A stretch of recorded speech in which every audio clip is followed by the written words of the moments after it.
Assalamu alaikum students, welcome to Iman Learning. Students, today's topic is about nutrition in bacteria. हम discuss करने जा रहे हैं bacteria के अंदर न्यूट्रिशन किस तरह से होती है या बैक्टीरिया जो है अपनी न्यूट्रिएंट कैसे हासिल करता है ताकि वो ग्रो कर सके, रिप्रोडक्शन कर सके और अपनी अदर सेलुलर एक्टिविटीज़ को वो परफॉर्म कर सके। ओके, अब न्यूट्रिशन जो है वो क्या होती है, सबसे पहले हम इसको डिफ़ाइन कर लेंगे। अब न्यूट्रिशन जो है वो हर लिविंग ऑर्गेनिजम्स के लिए एसेंशियल होती है, चाहे वो बैक्टीरिया है, चाहे वो अदर लिविंग ऑर्गेनिज्म है, वो हायर ऑर्गेनिज्म है, लोअर ऑर्गेनिज्म है, तमाम ऑर्गेनिज्म को न्यूट्रिशन बहुत ज़्यादा ज़रूरी होती है। ओके, अब न्यूट्रिशन को हम डिफ़ाइन कर लेते हैं। A process by which nutrients are acquired from the surrounding environment, यानी कि अपने सराउंडिंग से न्यूट्रिशन को हासिल करना या न्यूट्रिएंट को एक्वायर कर लेना, इस प्रोसेस को या इस होल प्रोसेस को हम क्या बोलते हैं, न्यूट्रिशन बोलते हैं। और जो चीज़ एक्वायर की जाती है उसको हम न्यूट्रिएंट्स कहते हैं, कि वो सब्सटेंसेस जो हम सराउंडिंग से एक्वायर करते हैं। अब ये ना सिर्फ बैक्टीरिया में, जैसे मैंने बताया कि तमाम लिविंग ऑर्गेनिजम्स को न्यूट्रिएंट्स चाहिए होते हैं। ओके, अब used in cellular activities such as growth and metabolism. अब ये जो न्यूट्रिएंट है इसको कैसे इस्तेमाल किया जाता है, इसको बैक्टीरिया अपनी सेलुलर एक्टिविटीज़ में, ग्रोथ के अंदर एंड मेटाबॉलिज्म के अंदर इस्तेमाल करता है। अब सेलुलर एक्टिविटीज़ क्या होती है, फॉर एग्जांपल उसने सेल की जो है वो ग्रोथ करनी है या सेल के अंदर रिप्रोडक्शन होनी है, या हम कह सकते हैं कि सेल के अंदर डिफरेंट जो है केमिकल रिएक्शंस होने होते हैं, डीएनए फॉर्म होना होता है, आरएनए बनना होता है, प्रोटीन सिंथेसिस होनी होती है। तो ये जितनी भी सेलुलर एक्टिविटीज़ हैं, चाहे बेशक सेल की वो मूवमेंट ही क्यों नहीं है, ओके, सेल की मूवमेंट हो सकती है। ओके, तो ये एक्टिविटी परफॉर्म करने के लिए सेल को न्यूट्रिशन की ज़रूरत होती है। अगर न्यूट्रिशन नहीं है, अब न्यूट्रिशन का मकसद क्या होता है, सेल को एनर्जी प्रोवाइड करना। जब सेल के पास एनर्जी होगी तो वो अपने जो फंक्शंस है वो बेटर तरीके से परफॉर्म कर सकेगा, अदरवाइज सेलुलर एक्टिविटीज़ परफॉर्म नहीं कर सकता। ओके, एंड ग्रोथ के लिए बी न्यूट्रिएंट की ज़रूरत है। एंड मेटाबॉलिज्म क्या चीज़ होती है, all chemical reactions taking place in our body और इन अ लिविंग बॉडी। अब मेटाबॉलिज्म की 2 टाइप्स हमने डिस्कस की हुई हैं अपने प्रीवियस वीडियो लेक्चर में, फिर भी यहाँ पे मैं मेंशन कर देती हूँ, कैटाबॉलिज्म एंड एनाबॉलिज्म। ओके, तो ये जो एक्टिविटीज़ हैं मेटाबॉलिज्म की, ये भी परफॉर्म करनी होती है सेल ने। अब बेशक मेटाबॉलिक प्रोसेस में आप कह सकते हो कि एनर्जी प्रोड्यूस होती है, बट एनर्जी प्रोड्यूस करने के लिए भी इनपुट जो है वो हमें एनर्जी का मिलना चाहिए, या बैक्टीरिया को इनपुट एनर्जी का मिलना चाहिए। अब वो इनपुट कहाँ से मिलता है, इनको न्यूट्रिएंट्स से हासिल होता है। ओके, एंड देन हम बात कर लेते हैं कि on the basis of nutrition in bacteria को 2 ग्रुप्स में डिवाइड किया जाता है कि वो अपनी फूड या अपना न्यूट्रिएंट कैसे हासिल करते हैं। ओके, तो बैक्टीरियल ग्रुप्स को 2 ग्रुप के अंदर हम डिवाइड कर देते हैं। First is autotrophic bacteria and other is heterotrophic bacteria. Okay, अब ऑटो का मतलब होता है सेल्फ, अपने आप या खुद से। ओके, तो क्या होता है, manufacture their food from simple inorganic substances.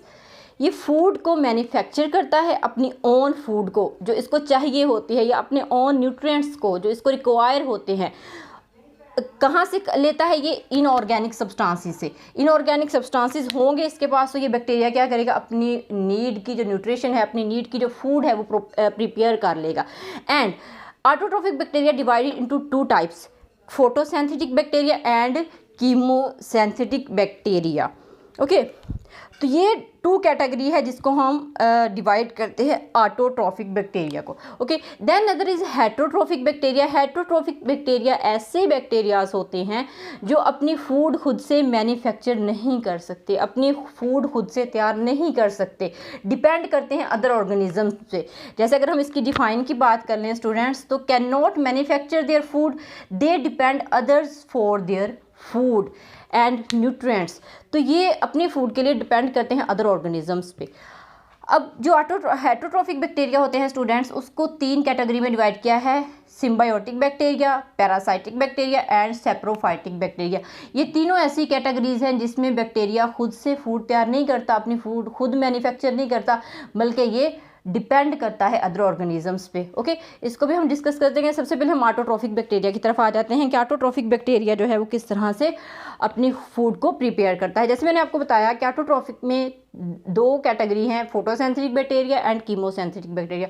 Now one by one हम चेक करते हैं फोटोसिंथेटिक बैक्टीरिया और कीमोसिंथेटिक बैक्टीरिया किस तरह से अपनी फूड को प्रिपेयर करते हैं। एंड फोटोसेंथेटिक, अब यहाँ पे स्टूडेंट एक लफ्ज़ है फोटो, और फोटो का मतलब क्या होता है, लाइट, यानी कि लाइट का होना ज़रूरी है, इसी वजह से इसको हमने फोटोसेंथेटिक बैक्टीरिया का नाम दिया है। Okay, manufacture food with the presence of sunlight. अब सनलाइट मौजूद होगी तो क्या करेगा, बैक्टीरिया अपनी फूड को सेंथिसाइज कर लेगा। वो कैसे सेंथिसाइज करेगा, इसके पास क्या होगा, क्लोरोफिल मॉलिक्यूल्स होगा, बट ये जो क्लोरोफिल मॉलिक्यूल है बैक्टीरिया के पास, ये डिफरेंट होगा as compare to plants chlorophyll. कैसे डिफरेंट होगा, यहाँ पे एक पॉइंट मैंने मेंशन किया हुआ है कि क्लोरोफिल डिस्पर्स्ड इन साइटोप्लाज्म। अब आपने प्लांट्स के अंदर एक ऑर्गेनेली पड़ी है जिसको हम कहते हैं प्लास्टिड। ओके, उस प्लास्टिड के अंदर क्लोरोफिल होता है। ओके, उस ऑर्गेनेली के अंदर क्लोरोफिल होता है, लेकिन जो बैक्टीरिया हैं, चूँकि ये प्रोकैरियोट्स हैं, सो प्रोकैरियोट्स के अंदर मेम्ब्रेन बाउंडेड ऑर्गेनेलीज जो हैं वो एब्सेंट होती है। यही वजह है कि इसमें क्लोरोफिल पैक नहीं होगा, क्लोरोफिल के जो मॉलिक्यूल्स होंगे वो डिस्पर्स हो जाएंगे साइटोप्लाज्म के अंदर। फॉर एग्जांपल, ये मैं कहती हूँ कि ये हमारे पास एक बैक्टीरियल सेल है। ओके, और बैक्टीरियल सेल के अंदर चूँकि आपको न्यूक्लियस भी नज़र नहीं आता, तो इस तरह हम एक DNA बना देते हैं। ओके, और ये इसका जो है वो साइटोप्लाज्म हो गया। अब साइटोप्लाज्म के अंदर कहीं कहीं इसके जो पार्टिकल्स हैं या सब्सटेंसेस हैं, मॉलिक्यूल्स हैं क्लोरोफिल के, वो पड़े होते हैं, लाइक दैट। ये क्लोरोफिल है। ओके, तो हम इसको नाम दे देते हैं क्लोरोफिल। तो इस तरह से साइटोप्लाज्म के अंदर जो क्लोरोफिल होता है वो डिस्पर्स होता है, बिखरा हुआ होता है। ओके, लेकिन प्रॉपर एक पैक्ड नहीं होता, किसी थैली नुमा स्ट्रक्चर में पैक नहीं होता जैसे कि यूकैरियोटिक ऑर्गेनिजम्स में होता है। ओके, समझ आ गई आपको कि डिफरेंट क्या है क्लोरोफिल का as compare to plant. Okay, and then bacteria utilize H2S यानी कि hydrogen sulphide instead of water as a hydrogen source and release sulphur instead of oxygen. So इसका ये प्रोसेस भी चेंज है थोड़ा, क्योंकि इसके पास है हाइड्रोजन सल्फाइड। बट अगर हम फोटोसिंथेसिस की बात करें इन प्लांट्स, तो प्लांट्स के अंदर हाइड्रोजन सल्फाइड की जगह पे क्या होता है, H2O होता है, यानी कि वाटर मौजूद होता है।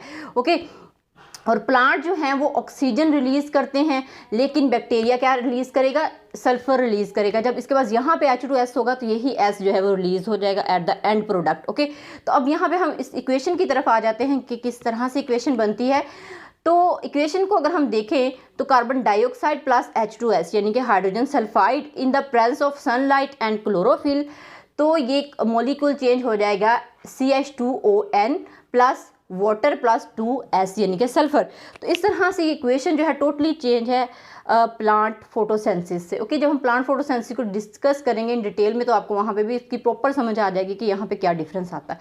ओके, सो अगर हम एग्जाम्पल्स की बात करें गाइस, तो एग्जाम्पल्स में हमारे पास आ जाते हैं green sulphur bacteria, purple non sulphur bacteria जो कि फोटोसिंथेटिक बैक्टीरिया होते हैं, and then a second type is chemosynthetic bacteria.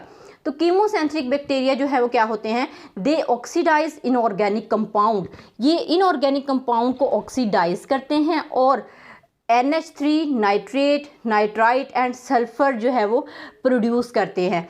Trap energy produce during activity. अब जब ये ऑक्सीडाइज हो रहे होते हैं ये तमाम के तमाम कंपाउंड्स, तो इस दौरान जो एनर्जी प्रोड्यूस होती है इस एक्टिविटी के दौरान वही एनर्जी ट्रैप करते हैं, ट्रैप करके वहाँ से न्यूट्रिएंट हासिल करते हैं। Okay, and then example is that nitrifying bacteria is a chemosynthetic bacteria. अब नाइट्रीफाइंग बैक्टीरिया को हम नाइट्रोजन साइकिल में प्रॉपर डिटेल के साथ भी इंशाल्लाह डिस्कस करेंगे अपने आने वाले लेक्चर्स में। ओके, तो ये स्टूडेंट्स हमने इसमें डिस्कस कर लिया ऑटोट्रॉफिक बैक्टीरिया। इंशाल्लाह नेक्स्ट वीडियो लेक्चर में हम बात करेंगे हेटरोट्रॉफिक बैक्टीरिया पे। सो अगर आप नेक्स्ट लेक्चर लेना चाहते हैं तो मेरे चैनल को सब्सक्राइब कीजिएगा और मेरी वीडियो को लाइक कीजिएगा। इंशाल्लाह नेक्स्ट मिलेंगे हम नेक्स्ट टॉपिक के साथ। अल्लाह हाफिज़।